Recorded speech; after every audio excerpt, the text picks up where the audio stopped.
ধৰ্মপুৰ জ্ঞানদায়িনী নাট্য সমাজৰ শতবাৰ্ষিকী মহোৎসৱ 28 জানুৱাৰীৰ পৰা 30 জানুৱাৰীলৈ শাহপুৰ ৰাজঘাটৰ ৰাধা গংগাৰ সিদ্ধিক্ষেত্ৰত অনুষ্ঠিত হ'ব শতবাৰ্ষিকী মহোৎসৱ। ধৰ্মপুৰ জ্ঞানদায়িনী নাট্য সমাজৰ শতবাৰ্ষিকী মহোৎসৱ অহা 28 জানুৱাৰীৰ পৰা 30 জানুৱাৰীলৈ শাহপুৰ ৰাজঘাটত ৰাধা গংগা সিদ্ধিক্ষেত্ৰত অনুষ্ঠিত কৰিবলৈ যোজা চলোৱা হৈছে। অহাকালি ৰাতিপুৱা নাট্য সমাজৰ পতাকা উত্তোলনেৰে কাৰ্যসূচীৰ শুভাৰম্ভ কৰিব ধৰ্মপুৰ জ্ঞানদায়িনী নাট্য সমাজৰ সভাপতি দীপক কুমাৰ শৰ্মাই। আনহাতে শতবাৰ্ষিকী মহোৎসৱৰ সমূহীয়া 105খন পতাকা উত্তোলন কৰা হ'ব।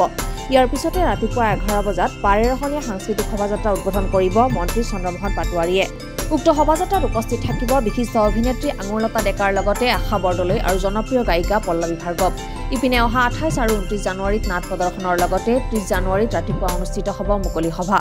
উক্ত সভাত মুখ্য অতিথি হিচাপে উপস্থিত থাকিব মন্ত্ৰী চন্দ্ৰমোহন পাটোৱাৰী। লগতে উপস্থিত থাকিব ৰাজ্যসভাৰ সাংসদ পবিত্ৰ মাৰ্ঘেৰিটাৰ উপৰি মন্ত্ৰী ৰঞ্জিত কুমাৰ দাস, মন্ত্ৰী জয়ন্তমল্ল বৰুৱা আৰু মন্ত্ৰী বিমল বৰা।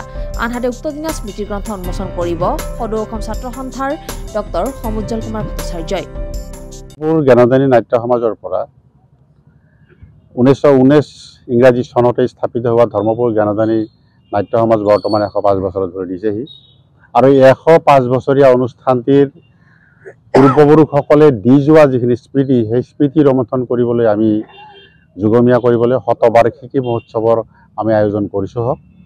আৰু ইয়াত এই গোটেই ৰাইজৰ অনুষ্ঠানটিত গোটেই ৰাইজৰে সহায় সহযোগিতা আছে আৰু আমি আন্তৰিকতাৰে শতবাৰ্ষিকী মহোৎসৱত আটাইৰে ৰাইজৰ আমি সহযোগ কামনা কৰিলোঁ আৰু তেখেতসকলক আমি আহ্বান জনাইছোঁ আমাৰ ফালৰ পৰা তেখেতসকলে ইয়াত উপস্থিত থাকি আমাক সহায় সাহায্য কৰিব, সহযোগিতা কৰিব।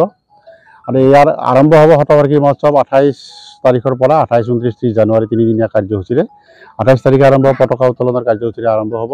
তাৰপিছত সাংস্কৃতিক শোভাযাত্ৰাও অনুষ্ঠিত কৰা হ'ব আৰু তাৰপিছত নবীন প্ৰবীণ শিল্পীৰ সমাৰোহ, আলোচনা চক্ৰ আৰু সন্ধিয়ালৈ সাংস্কৃতিক সন্ধিয়া উদ্বোধন কৰিব শ্ৰীযুত কৃষ্ণ ৰয়দেৱে, আৱাসনৰ প্ৰযোজক ডাঙৰীয়া। তাৰ লগতে নাট্যানুষ্ঠান আছে, আমাৰ নাট্য সমাজৰ পৰা এখন আছে সুৰেন্দ্ৰ বৰ্মন ৰচিত আৰু পৰিচালিত স্বৰ্গগামী।